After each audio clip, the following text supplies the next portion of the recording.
అందరికీ నమస్కారం. మొన్న మంగళవారం రోజు బీఆర్కే న్యూస్ ఛానల్ డిబేట్లో జయభారత్ రమణమూర్తి పైన కాశ్యప్ రెడ్డి అనే ఆర్ఎస్ఎస్ గుండా దాడికి నిరసనగా సంగారెడ్డి జిల్లాలో ఈ కార్యక్రమాన్ని ఏర్పాటు చేయడం జరిగింది. రమణమూర్తి గారు అనే పెద్ద మేధావి అయిన అనేక వేల పుస్తకాలు చదివి ఎస్సీ బీసీ మైనార్టీల ఐక్యత కోసం పనిచేస్తున్న వ్యక్తి కదిగిన శ్రీ రమణమూర్తి గారు. ఆయన 24 గంటలకు 18 గంటలు బహుజన సమాజం కోసం పనిచేస్తున్నటువంటి వ్యక్తి.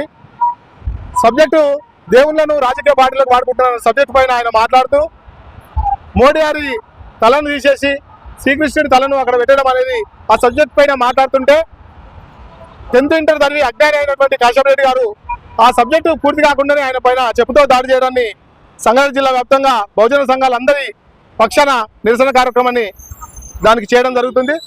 నిజంగా కాశ్యప్ రెడ్డికి సబ్జెక్టు మీద అవగాహన ఉంటే కనుక, ఆయనకు ఒకవేళ మెచ్యూరిటీ ఉంటే కనుక కూర్చొని మాట్లాడి జయభారత్ రమణమూర్తి గారిని ఒప్పించే ప్రయత్నం చేయాల్సి ఉండే. అలా జరగకుండా సబ్జెక్టు పైన ఎలాంటి అవగాహన లేకుండా వెంటనే ఆయన మాట్లాడుతున్న సబ్జెక్టు క్లుప్తంగా ఆయన మాట్లాడక ముందే ఆయన చెప్పుతో దాడి చేయడం అనేది నిజంగా బాధేస్తుంది.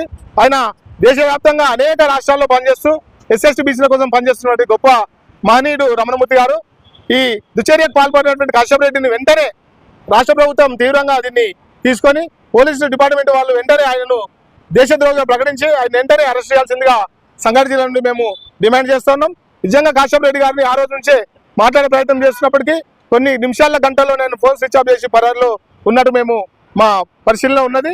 కాబట్టి ఆయన ఇప్పుడు ఎట్లయితే దాక్కుండా బహుజన ఈ అందరినీ కళ్ళు కప్పి ఇంకెన్ని రోజులు రాష్ట్రంలో ఆయన దాక్కుని తిరుగుతాడు అనేది మేము చూస్తాం.